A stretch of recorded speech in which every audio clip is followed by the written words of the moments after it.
Bhagalpur railway station परिसर में एक झपटमार को यात्रियों ने रंगे हाथ पकड़ लिया। जानकारी के अनुसार आरोपी एक बच्चे के गले से सोने का लॉकेट झपट कर भागने की कोशिश कर रहा था। घटना देख आसपास मौजूद यात्रियों ने उसका पीछा कर उसे दबोच लिया। गुस्साए लोगों ने उसकी पिटाई करने के बाद पुलिस के हवाले कर दिया। सूचना मिलते ही पुलिस मौके पर पहुंची और आरोपी को हिरासत में लेकर पूछताछ शुरू कर दी। प्रत्यक्षदर्शियों का कहना है कि स्टेशन परिसर और आसपास के क्षेत्रों में बच्चों के गले से लॉकेट काटने, चैन और मोबाइल झपटने जैसी घटनाएं लगातार बढ़ रही है। इसके बावजूद सुरक्षा व्यवस्था को लेकर प्रभावी कदम नहीं उठाया जा रहा है। लोगों का आरोप है कि पुलिस प्रशासन प्रभावी कार्रवाई करने में विफल साबित हो रहा है। यात्रियों ने स्टेशन परिसर में नियमित गश्त बढ़ाने, संदिग्ध लोगों पर कड़ी निगरानी रखने और झपटमारी की घटनाओं पर सख्ती से रोक लगाने की मांग की है। भागलपुर जिला विधिक संघ की प्रबंध कारिणी समिति सत्र 2026-28 के चुनाव के लिए बुधवार को सिविल कोर्ट परिसर स्थित विधिक संघ भवन में शांतिपूर्ण माहौल में मतदान संपन्न हुआ। सुबह 9 बजे से शुरू हुए मतदान के दौरान शुरुआती घंटों में रफ्तार धीमी रही, लेकिन दोपहर बाद अधिवक्ताओं की अच्छी भागीदारी देखने को मिली। दोपहर 12 बजे तक करीब 40% मतदाता अपने मताधिकार का प्रयोग कर चुके थे, जबकि मतदान शाम 4:30 बजे तक जारी रहा। इस चुनाव में 32 पदों के लिए 96 प्रत्याशी मैदान में है, जिनके भाग्य का फैसला मतपेटी में बंद हो गया। अध्यक्ष, उपाध्यक्ष, महासचिव, संयुक्त सचिव, सहायक सचिव, कोषाध्यक्ष, वरीय सदस्य, अंकेक्षक, कार्यकारिणी सदस्य, पुस्तकालय समिति सदस्य और निगरानी समिति सदस्य समेत विभिन्न पदों के लिए मतदान हुआ। सबसे अधिक नजर अध्यक्ष पद के मुकाबले पर रही, जहां 6 उम्मीदवारों के बीच कड़ा संघर्ष देखने को मिला। निर्वाचन प्रक्रिया के लिए कुल 8 मतदान केंद्र बनाए गए थे।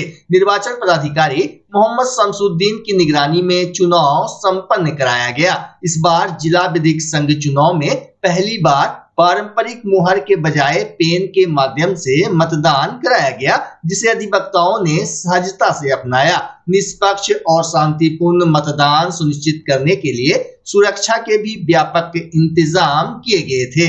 मतदान के दौरान सिविल कोर्ट परिसर चुनावी गतिविधियों का केंद्र बना रहा। प्रत्याशी और उनके समर्थक मतदाताओं से संपर्क कर अपने पक्ष में मतदान की अपील करते नजर आए। मतदान करने पहुंचे लॉयर जीनी हमीदी ने कहा कि नई कार्यकारिणी अधिवक्ता परिसर में बुनियादी सुविधाओं के विकास को प्राथमिकता दें। निर्वाचन पदाधिकारी ने बताया कि मतदान पूरी तरह शांतिपूर्ण रहा और मतगणना की तिथि जल्द घोषित की जाएगी। सबसे पहले मैं डीबीए का वोट देने के लिए यहाँ पर आया हूँ और मुझे बहुत ही बेहतर फील हो रहा है। और सबसे पहले मैं कहना चाहता हूँ कि जितने भी वकील है उसको ज़्यादा से ज़्यादा यहाँ वोट देनी चाहिए और मैं उसको कांग्रेचुलेशन करता हूँ, क्योंकि जो जितने भी कैंडिडेट हैं ये भागलपुर में जो खड़े हुए हैं 32 पोस्ट पर, मैं उनको खास कर जो है मैं उम्मीद करना चाहता हूँ कि जितने भी जो है यहाँ जो कैंडिडेट है वो जीतने के बाद जो है भागलपुर जितने भी लॉयर के जो प्रॉब्लम्स है, मुझे ऐसा लगता है उसको सॉल्यूशन जरूर करेंगे। क्योंकि मैं कहना चाहता हूँ वैसे कैंडिडेट जो इलेक्शन में खड़े हुए हैं, जैसे कि जो जितने वकील हैं उनको पर्सनल चैम्बर होनी चाहिए, उनको शौचालय की सुविधा होनी चाहिए, उसको लाइट की सुविधा होना चाहिए और उनको जो है पानी की सुविधा होनी चाहिए। और खासकर जो है जितने भी जो है भागलपुर में जो क्लाइंट जो आते हैं उनको जो है शौचालय का सुविधा होना चाहिए और खासकर जो है उनको भी जो है पार्किंग की सुविधा होनी चाहिए, क्योंकि जो है जितने भी क्लाइंट्स भागलपुर में यहाँ आते हैं उनको बहुत सारा प्रॉब्लम होता है। मैं उसे जितने भी क्लाइंट जो खड़े हुए जो जीतेंगे तो उनको इस पर ज़्यादा से ज़्यादा ध्यान देनी चाहिए। और विक्रमशिला सेतु पर 8 और 9 जुलाई की रात 10 बजे से सुबह 5 बजे तक सभी प्रकार के वाहनों का परिचालन पूरी तरह बंद रहेगा। स्थायी पुल निर्माण की प्रक्रिया के तहत आईआईटी पटना की विशेषज्ञ टीम सेतु का तकनीकी निरीक्षण करेगी। गौरतलब है कि 3 मई को सेतु का एक हिस्सा क्षतिग्रस्त होने के बाद बॉर्डर रोड ऑर्गेनाइजेशन ने बेली ब्रिज का निर्माण कराया था, जिसके जरिए 7 जून से छोटे और 4 पहिया वाहनों का परिचालन शुरू है। प्रशासन ने लोगों से अपील की है कि इन दोनों रातों में यात्रा से पहले जानकारी लेकर ही निकले एवं आवश्यक होने पर वैकल्पिक मार्ग का उपयोग करें। विक्रमशिला पुल पर आवागमन की स्थिति भी सामान्य है और जिस तरह से बैरियर लगा है उसके नीचे आने वाले सभी वाहन का दोनों तरफ से परिचालन हो रहा है। आपको एक चीज़ सूचित करना चाह रहे हैं कि चूँकि ये तो पहले से भी आपको पता था कि ये टेम्प्रोरी व्यवस्था है, पूरी व्यवस्था अस्थायी है नहीं, तो इसी को अस्थायी व्यवस्था में कन्वर्ट करने के लिए कल और परसों 2 दिन IIT पटना की टीम आ रही है जो इसका निरीक्षण करेंगे और फिर इसकी व्यवस्था अस्थायी होगी। लोगों से एक चीज़ कहना चाह रहे हैं कि कल 8 की रात्रि और 9 की रात्रि 10 बजे से लेकर सुबह 5 बजे तक इस पर बेली ब्रिज पर पूर्णतः आवागमन बाधित रहेंगे, मतलब बंद रहेंगे। इसलिए आप लोग जो भी चीज़ करना है 10 बजे रात्रि से पहले क्रॉस कर जाए, इधर से या उधर से। 10 बजे रात्रि के बाद आकर परेशानी ना झेले, इसलिए आपको हम सूचित करना चाह रहे हैं कि 8 की रात्रि और 9 की रात्रि 10 बजे रात्रि से लेकर सुबह 5 बजे तक उस पर आवागमन बंद रहेंगे पूर्णतः।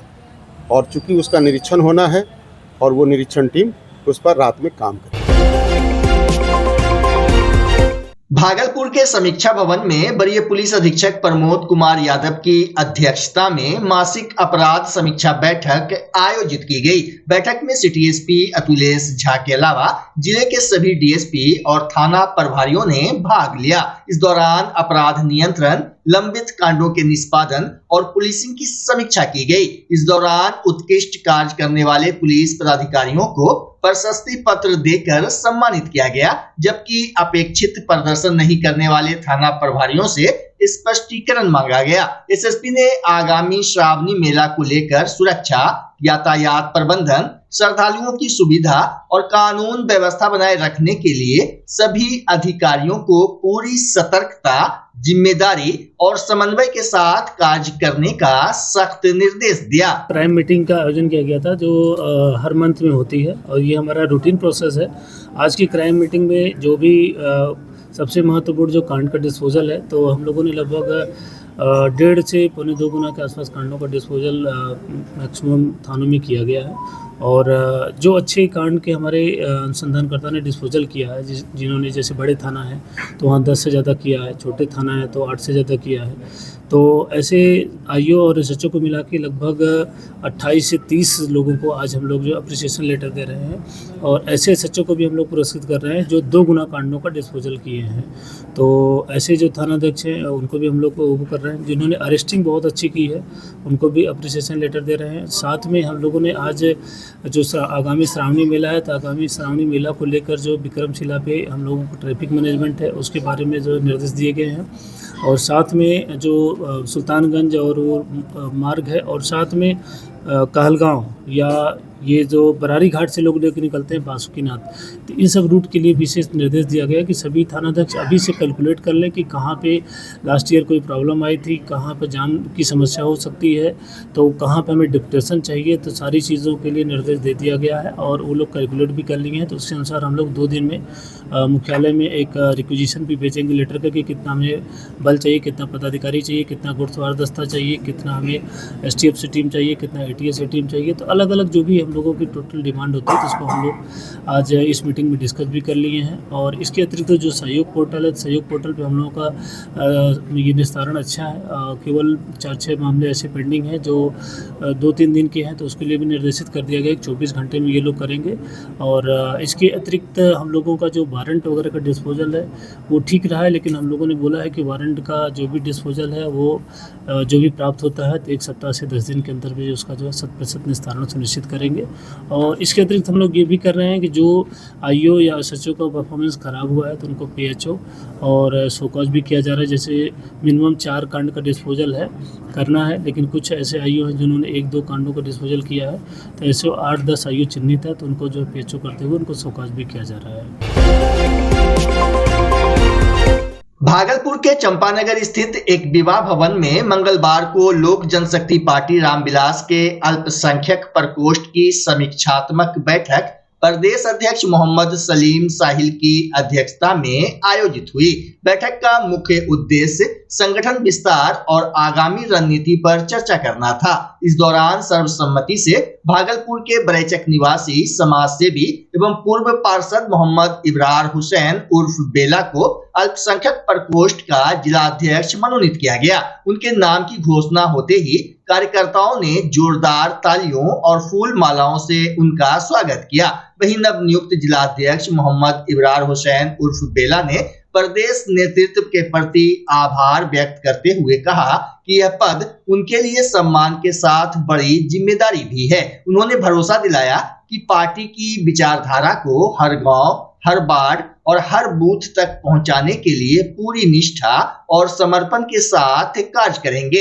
इब्रार हुसैन ने कार्यकर्ताओं से जाति धर्म से ऊपर उठकर बिहार फर्स्ट, बिहारी फर्स्ट के संकल्प को मजबूत करने और जन सेवा को सर्वोच्च प्राथमिकता देने का आह्वान किया। बैठक को संबोधित करते हुए प्रदेश अध्यक्ष मोहम्मद सलीम साहिल ने संगठन को बूथ स्तर तक मजबूत करने पर जोर दिया और कहा कि जमीनी कार्यकर्ताओं को नेतृत्व में आगे लाना पार्टी की प्राथमिकता है।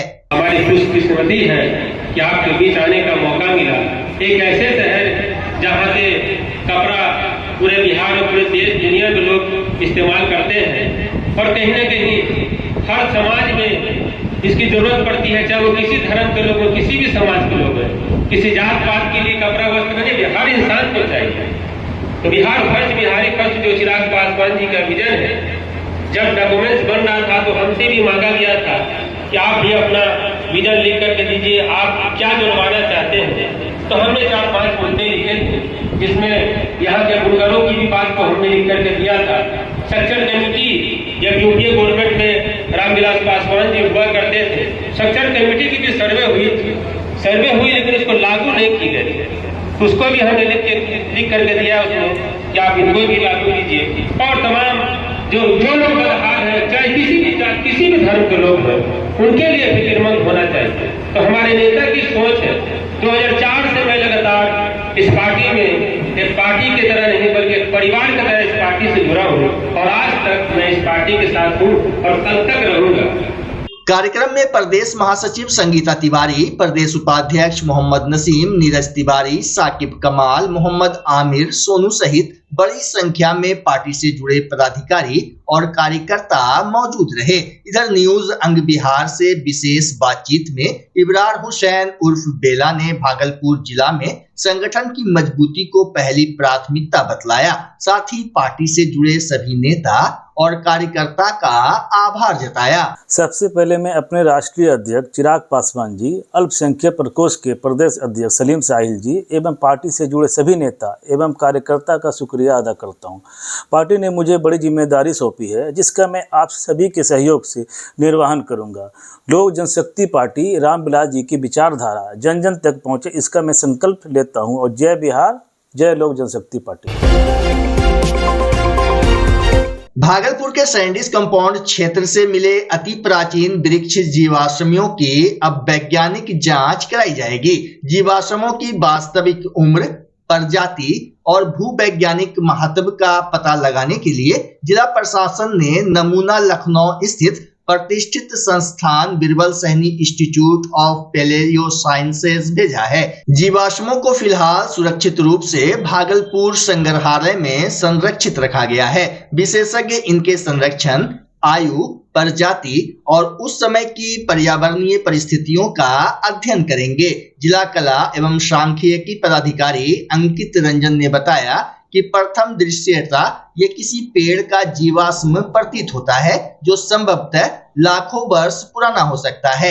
वैज्ञानिक रिपोर्ट के बाद इसके ऐतिहासिक और वैज्ञानिक महत्व की स्पष्ट जानकारी सामने आएगी। तो चूंकि मैंने पहले भी इस तरह का जीवाश्म, इस तरह का फॉसिल्स देखा है, तो उसे मैंने जब अच्छे से देखा तो लगा ये तो फॉसिल है। फिर कुछ अपने जान पहचान में जो विशेषज्ञ हैं पटना यूनिवर्सिटी में या लखनऊ में, उन्हें मैंने ये फ़ोटो भेजा तो उन्होंने इस बात पे मुहर लगाई कि हाँ ये बिल्कुल प्राचीन फॉसिल है और ये किसी एक पेड़ का फॉसिल है जो यहाँ पे सैंडिस कंपाउंड में न जाने कब से रखा हुआ है।